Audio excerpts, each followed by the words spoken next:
Hare Rama, Rama Rama, Hare Hare, Hare Krishna, Krishna Krishna, Hare Hare, Hare Rama. And now, Chapter 13. Lord Krishna and Balaram meet the inhabitants of Vrindavan.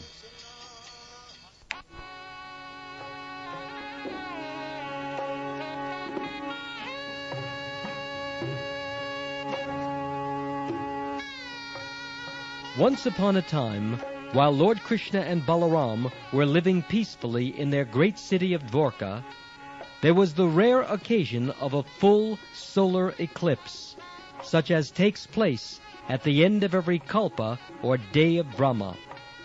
At the end of every kalpa, the sun is covered by a great cloud, and incessant rain covers the lower planetary systems up to Svargalok.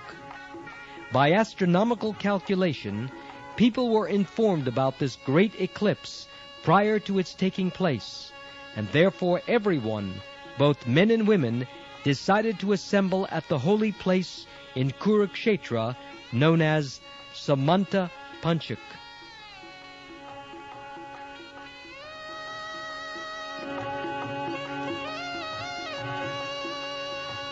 The Samanta Panchak pilgrimage site is celebrated because Lord Parasuram performed great sacrifices there, after having killed all the Kshatriyas in the world 21 times. Lord Parasuram killed all the Kshatriyas, and their accumulated blood flowed like a stream. Lord Parasuram dug 5 big lakes at Samanta Panchak and filled them with this blood. Lord Parasuram is Vishnu Tattva. As stated in the Isopanisad, Vishnu Tattva cannot be contaminated by any sinful activity. Yet although Lord Parasuram is fully powerful and uncontaminated, in order to exhibit ideal character, he performed great sacrifices at Samanta Panchak to atone for his so-called sinful killing of the Kshatriyas. By his example, Lord Parashuram established that the killing art, although sometimes necessary, is not good. Lord Parashuram considered himself culpable for the sinful killing of the Kshatriyas. Therefore, how much more are we culpable for such abominable, unsanctioned acts? Thus, killing of living entities is prohibited from time immemorial all over the world.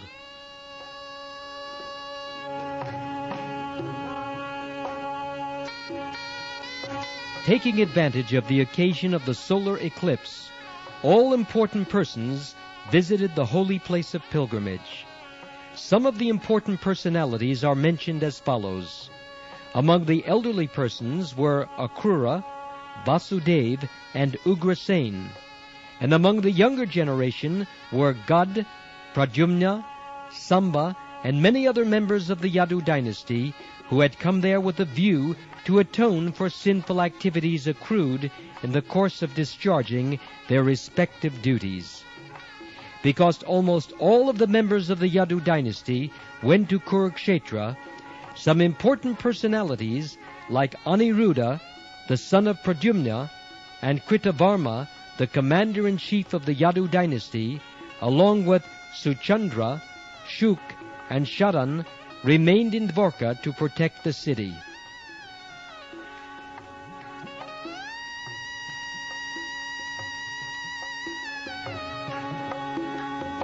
All the members of the Yadu dynasty were naturally very beautiful.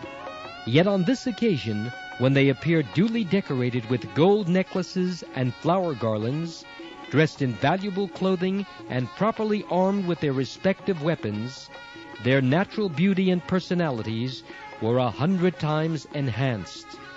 The members of the Yadu dynasty came to Kurukshetra in their gorgeously decorated chariots, resembling the airplanes of the demigods, and pulled by big horses that moved like the waves of the ocean. Some of them rode on sturdy, stalwart elephants that moved like the clouds in the sky. Their wives were carried on beautiful palanquins by beautiful men, whose features resembled those of the Vidyadharas. The entire assembly looked as beautiful as an assembly of the demigods of heaven.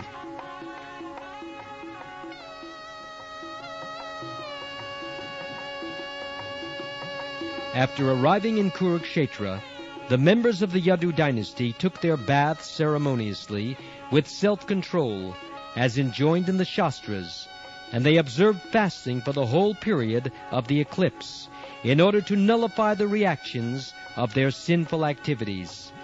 Since it is a Vedic custom to give in charity as much as possible during the hours of the eclipse, the members of the Yadu dynasty distributed many hundreds of cows in charity to the Brahmins.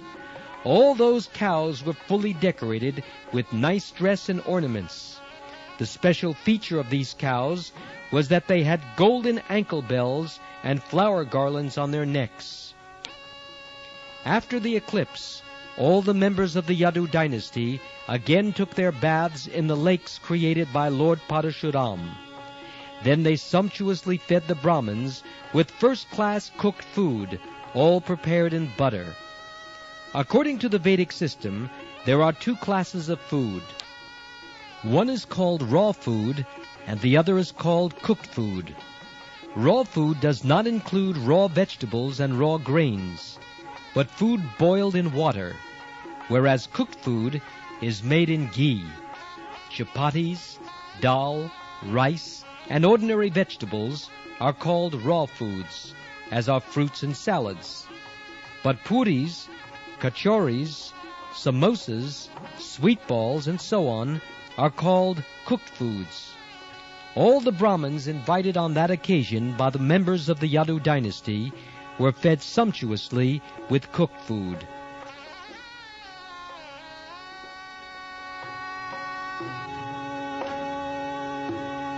The ceremonial functions performed by the members of the Yadu dynasty externally resembled the ritualistic performances performed by the karmis. When a karmi performs some ritualistic ceremony, his ambition is sense gratification, good position, good wife, good house, good children, or good wealth. But the ambition of the members of the Yadu dynasty was different. Their ambition was to offer perpetual faith and devotion to Krishna. All the members of the Yadu dynasty were great devotees. As such, after many births of accumulated pious activities, they were given the chance to associate with Lord Krishna. In going to take their baths in the place of pilgrimage at Kurukshetra, in observing the regulative principles during the solar eclipse, or in feeding the Brahmins, in all their activities, they simply thought of devotion to Krishna.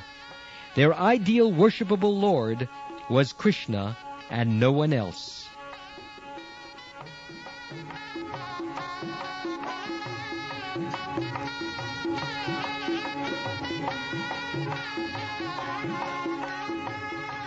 After the Brahmins are fed, it is the custom for the host, with their permission, to accept prasadam. Thus, with the permission of the Brahmins, all the members of the Yadu dynasty took lunch. Then they selected resting places underneath big shadowy trees, and when they had taken sufficient rest, they prepared to receive visitors, among whom were relatives and friends, as well as many subordinate kings and rulers. There were rulers of the Matsya province, Ushanara province, Koshal province, Vidarbha province, Kuru province, Srinjaya province, Kamboj province, Kekaya province, Madras province, Kunti province, Anarta province, and Keral province, and many other countries and provinces. Some of the rulers belonged to opposing parties, and some were friends, but above all, the visitors from Vrindavan were most prominent. The residents of Vrindavan, headed by Nanda Maharaj, had been living in great anxiety because of separation from Krishna and Balaram. Taking advantage of the solar eclipse, they all came to see their life and soul, Krishna and Balaram.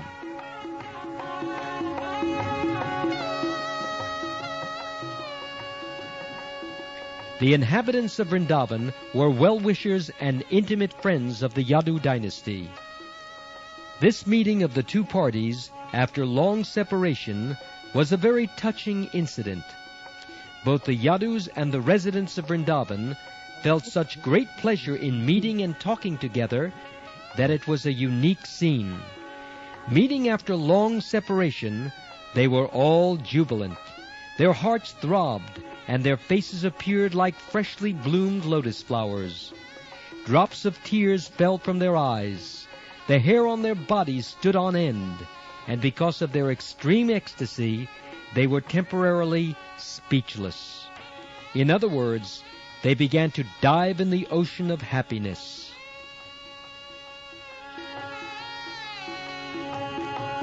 While the men were meeting in that way, the women also met one another in the same manner.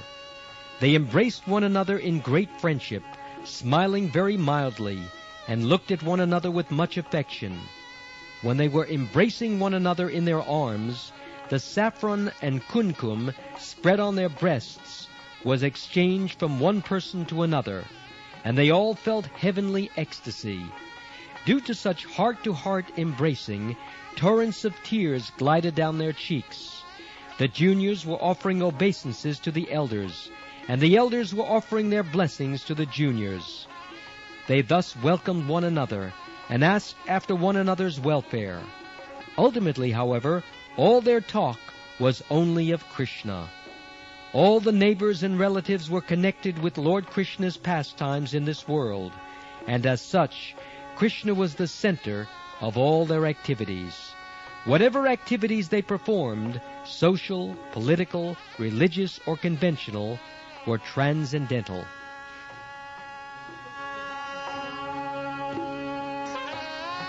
The real elevation of human life rests on knowledge and renunciation. As stated in the Srimad Bhagavatam in the first canto, devotional service rendered to Krishna automatically produces perfect knowledge and renunciation. The family members of the Yadu dynasty and the cowherd men of Vrindavan had their minds fixed on Krishna. That is the symptom of all knowledge. And because their minds were always engaged in Krishna, they were automatically freed from all material activities. This stage of life is called Yukta Vairagya, as enunciated by Srila Rupa Goswami. Knowledge and renunciation, therefore, do not mean dry speculation and renunciation of activities. Rather, one must start speaking and acting only in relationship with Krishna.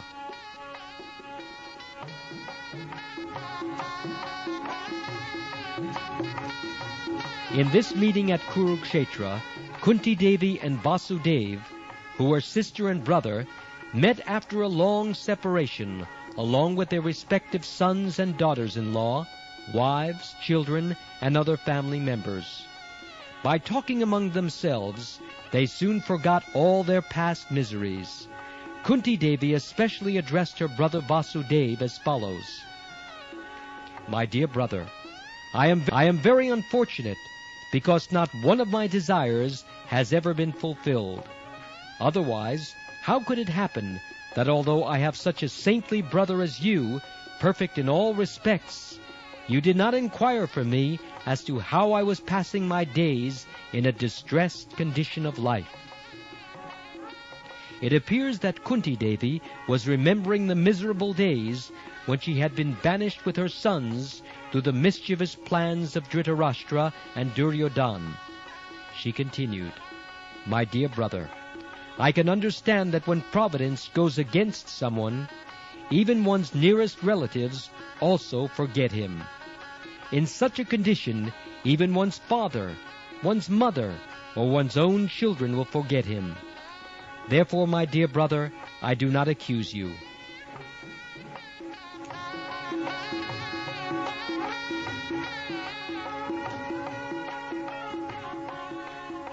Vasudev replied to his sister, "My dear sister, do not be sorry, and do not blame me in that way. We should always remember that we are all only toys in the hands of Providence. Everyone is under the control of the Supreme Personality of Godhead. It is under His control only that all kinds of fruitive actions and their reactions take place. My dear sister, you know that we were very much harassed by King Kamsa, and by his persecutions we were scattered here and there. We were always full of anxieties. Only in the last few days have we returned to our own places by the grace of God.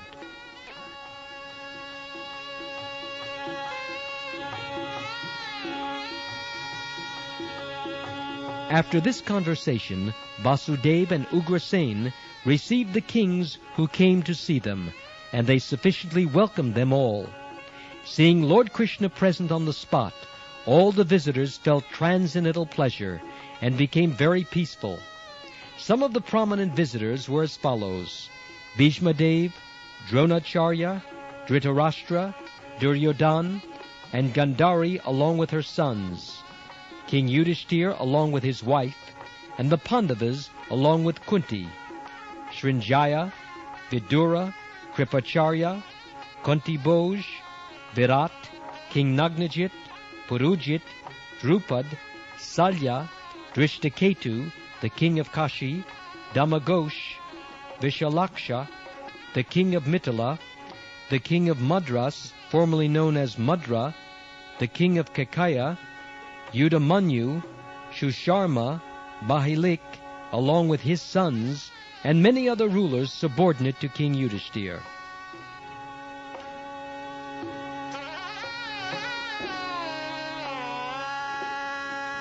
When they saw Lord Krishna with his thousands of queens, they were fully satisfied at the sight of such beauty and transcendental opulence. All who were there personally visited Lord Balaram and Krishna, and being properly welcomed by the Lord, they began to glorify the members of the Yadu dynasty, especially Krishna and Balaram. Because Ugrasen was the king of the Bhojas, he was considered the chief Yadu, and therefore the visitors specifically addressed him: Your Majesty Ugrasen, king of the Bhojas, factually the Yadus are the only persons within this world who are perfect in all respects. All glories unto you, all glories unto you. The specific condition of your perfection is that you always see Lord Krishna, who is sought by many mystic yogis undergoing severe austerities and penances for great numbers of years. All of you are in direct touch with Lord Krishna at every moment.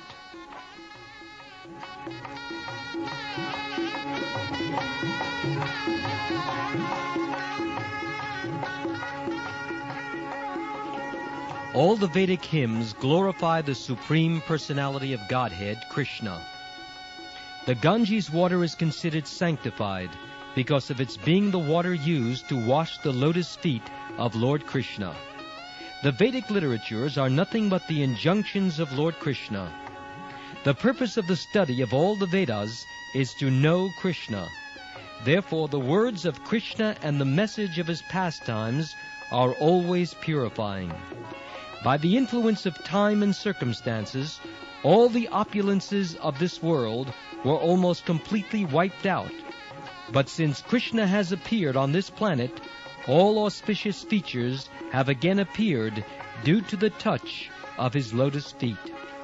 Because of his presence, all our ambitions and desires are gradually being fulfilled. Your Majesty, King of the Bhojas, you are related with the Yadu dynasty by matrimonial relationship and by blood relationship also. As a result, you are constantly in touch with Lord Krishna, and you have no difficulty in seeing him at any time. Lord Krishna moves with you, talks with you, sits with you, rests with you, and dines with you. The Yadus appear to be always engaged in worldly affairs, which are considered to lead to the royal road to hell. But due to the presence of Lord Krishna, the original personality of Godhead in the Vishnu category, who is omniscient, omnipresent, and omnipotent, all of you are factually relieved from all material contamination, and are situated in the transcendental position of liberation and Brahman existence.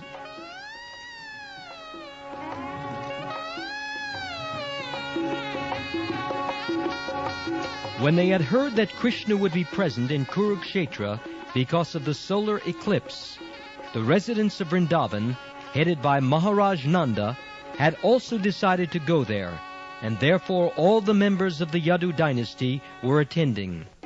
King Nanda, accompanied by his cowherd men, had loaded all their necessary paraphernalia on bullock carts, and all of the Vrindavan residents had come to Kurukshetra to see their beloved sons, Lord Balaram and Lord Krishna. When the cowherd men of Vrindavan arrived in Kurukshetra, all the members of the Yadu dynasty were most pleased. As soon as they saw the residents of Vrindavan, they stood up to welcome them, and appeared to have regained their life. Both had been very eager to meet, and when they actually came forward and met, they embraced one another to their heart's satisfaction, and remained in embrace for a considerable time.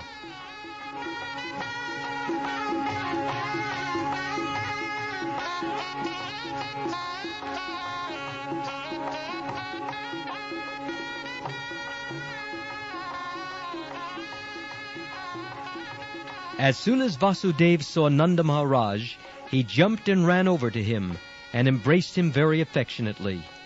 Vasudeva began to narrate his past history, how he had been imprisoned by King Kamsa, how his babies had been killed, how immediately after Krishna's birth he had carried Krishna to the place of Nanda Maharaj, and how Krishna and Balaram had been raised by Nanda Maharaj and his queen Yashoda as their own children.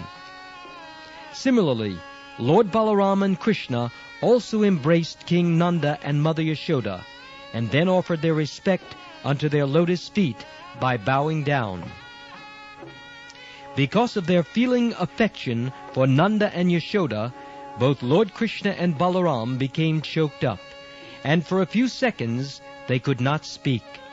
The most fortunate King Nanda and Mother Yashoda placed their sons on their laps and began to embrace them to their full satisfaction. Because of separation from Krishna and Balaram, both King Nanda and Yashoda had been merged in great distress for a very long time. Now, after meeting them and embracing them, all their sufferings were mitigated.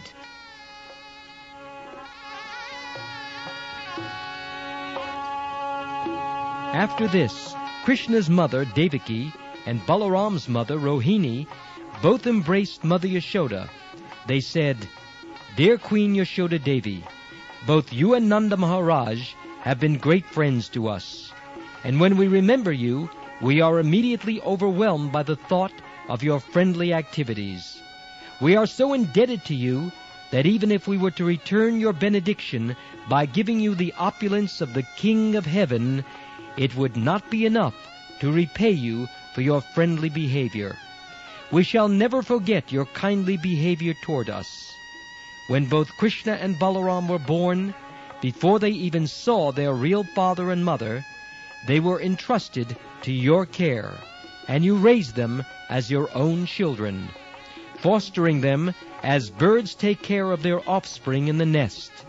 You have nicely fed, nourished, and loved them, and have performed many auspicious religious ceremonies for their benefit."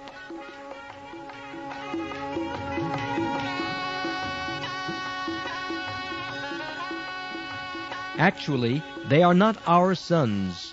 They belong to you. Nanda Maharaj and you are the real father and mother of Krishna and Balaram. As long as they were under your care, they had not even a pinch of difficulty. Under your protection, they were completely out of the way of all kinds of fear. The most affectionate care which you have taken for them is completely befitting your elevated position.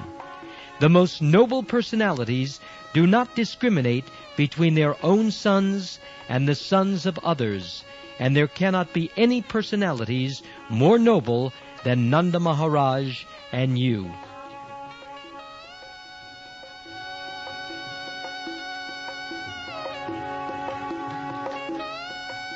As far as the gopis of Vrindavan were concerned, from the very beginning of their lives, they did not know anything beyond Krishna. Krishna and Balaram were their life and soul.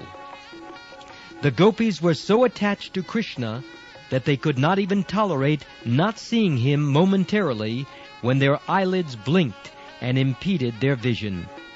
They condemned Brahma, the creator of the body, because he foolishly made eyelids which blinked and checked their seeing Krishna. Because they had been separated from Krishna for so many years, the gopis, having come along with Nanda Maharaj and Mother Yashoda, felt intense ecstasy in seeing Krishna. No one can even imagine how eager the gopis were to see Krishna again. As soon as Krishna became visible to them, they took him inside their hearts through their eyes and embraced him to their full satisfaction. Even though they were embracing Krishna only mentally, they became so ecstatic and overwhelmed with joy that for the time being they completely forgot themselves. The ecstatic trance they achieved simply by mentally embracing Krishna is impossible to achieve even for great yogis constantly engaged in meditation on the Supreme Personality of Godhead. Krishna could understand that the gopis were wrapped in ecstasy by embracing him in their minds, and therefore, since he is present in everyone's heart, he reciprocated the embracing from within.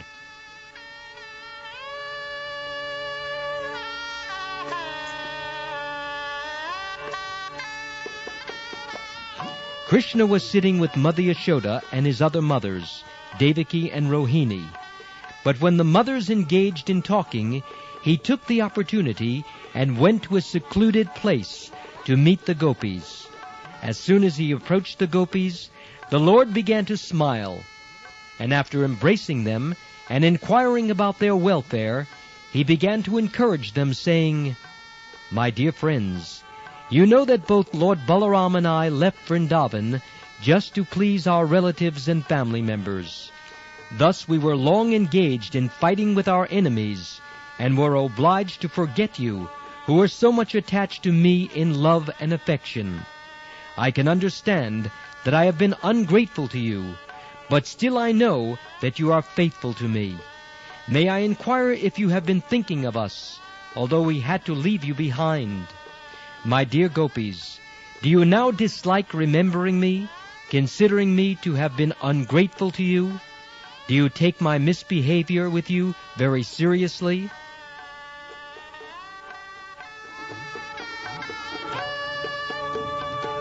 After all, you should know that it was not my intention to leave you. Our separation was ordained by Providence, who after all is the supreme controller and does as he desires.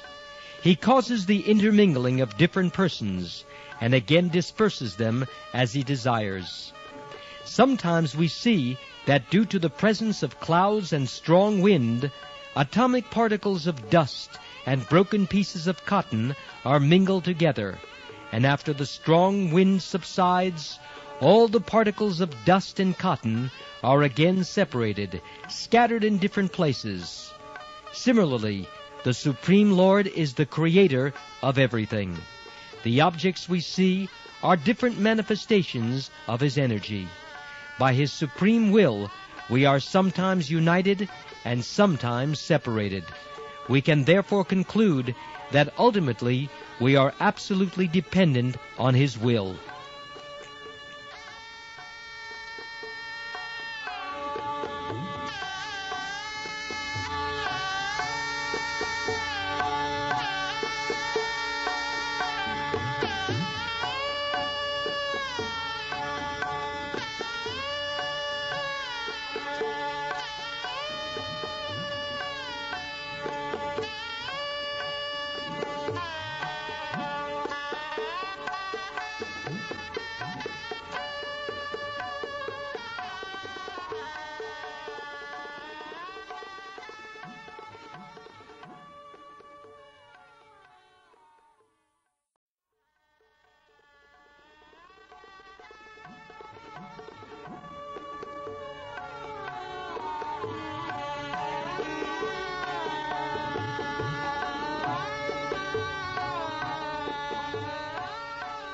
Fortunately, you have developed loving affection for me, which is the only way to achieve the transcendental position of association with me.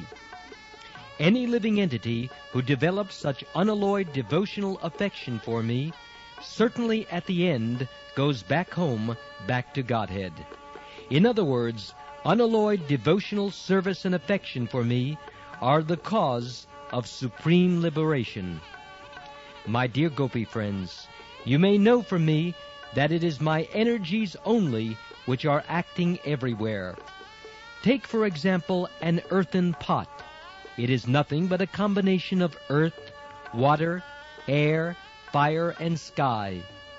It is always of the same physical composites, whether in its beginning, during its existence, or after its annihilation.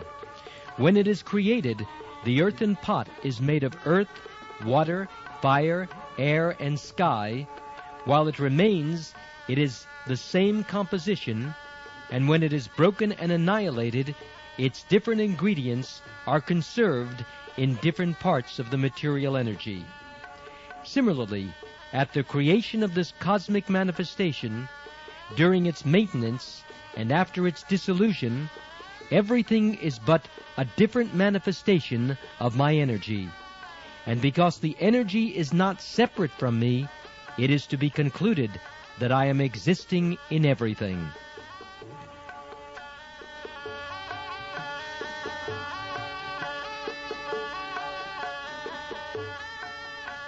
In the same way, the body of a living being is nothing but a composition of the 5 elements, and the living entity embodied in the material condition is also part and parcel of me. The living entity is imprisoned in the material condition on account of his false conception of himself as the supreme enjoyer. This false ego of the living entity is the cause of his imprisonment in material existence. As the supreme absolute truth, I am transcendental to the living entity, as well as to his material embodiment. The 2 energies, material and spiritual, both act under my supreme control. My dear Gopis, I request that instead of being afflicted, you try to accept everything with a philosophical attitude. Then you will understand that you are always with me, and that there is no cause of lamentation in our being separated from one another.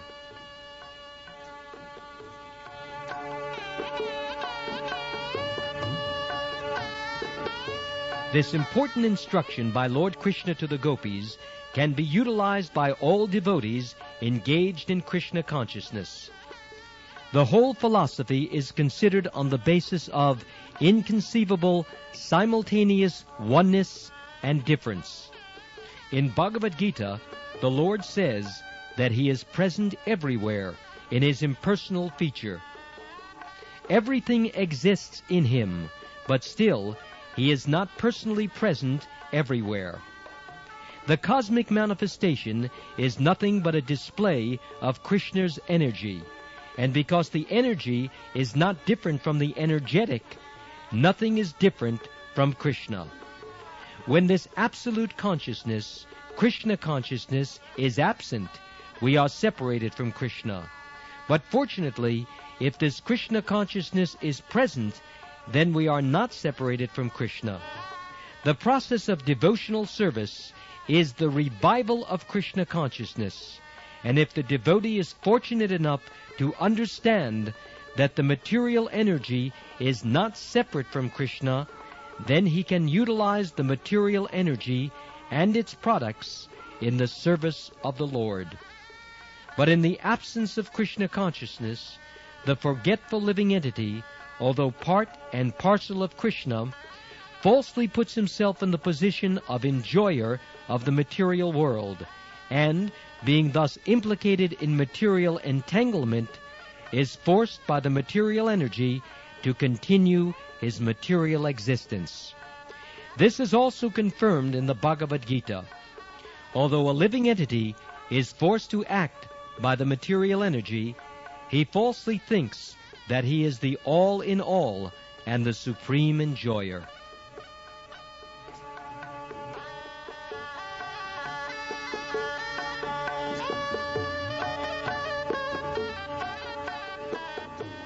If the devotee knows perfectly that the Archa Vigraha, or deity form of Lord Krishna in the temple, is exactly the same Satchidananda Vigraha as Krishna himself, then his service to the temple deity becomes direct service to the Supreme Personality of Godhead.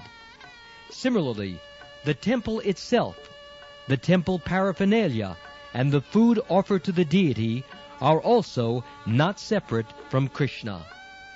One has to follow the rules and regulations prescribed by the acharyas, and thus, under superior guidance, Krishna realization is fully possible, even in this material existence.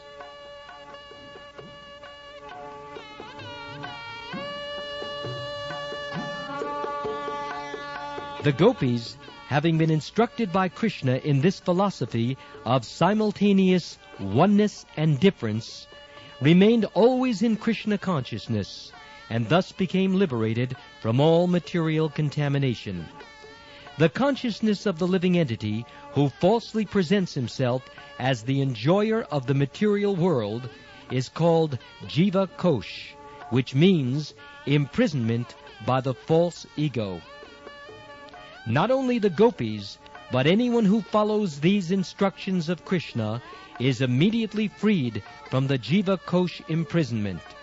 A person in full Krishna consciousness is always liberated from false egoism. He utilizes everything for Krishna's service and is not at any time separated from Krishna.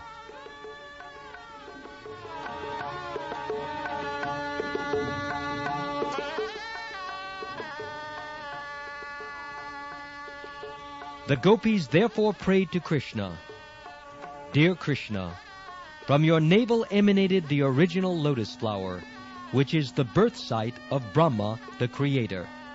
No one can estimate your glories or your opulence, which therefore remain always a mystery even to the highest thoughtful men, the masters of all yogic power. The conditioned soul, fallen in the dark well of this material existence, can very easily, however, take shelter of your lotus feet. Thus his deliverance is guaranteed." The gopis continued, "Dear Krishna, we are always busy in our family affairs. We therefore request that you remain within our hearts as the rising sun. That will be your greatest benediction."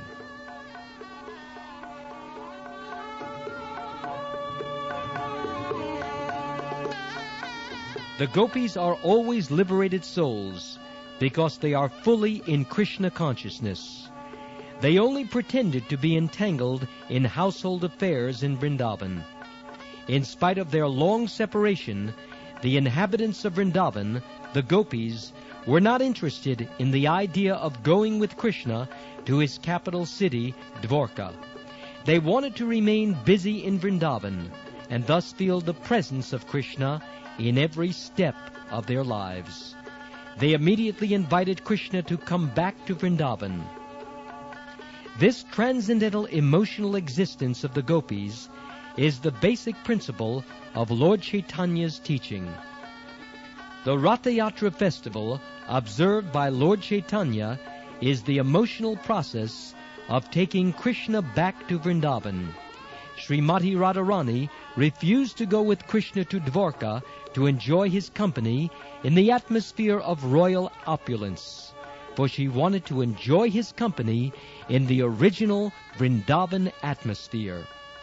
Lord Krishna, being profoundly attached to the gopis, never goes away from Vrindavan, and the gopis and other residents of Vrindavan remain fully satisfied in Krishna consciousness. Thus ends the Bhaktivedanta purport of the 3rd volume, 13th chapter of Krishna. Lord Krishna and Balaram meet the inhabitants of Vrindavan.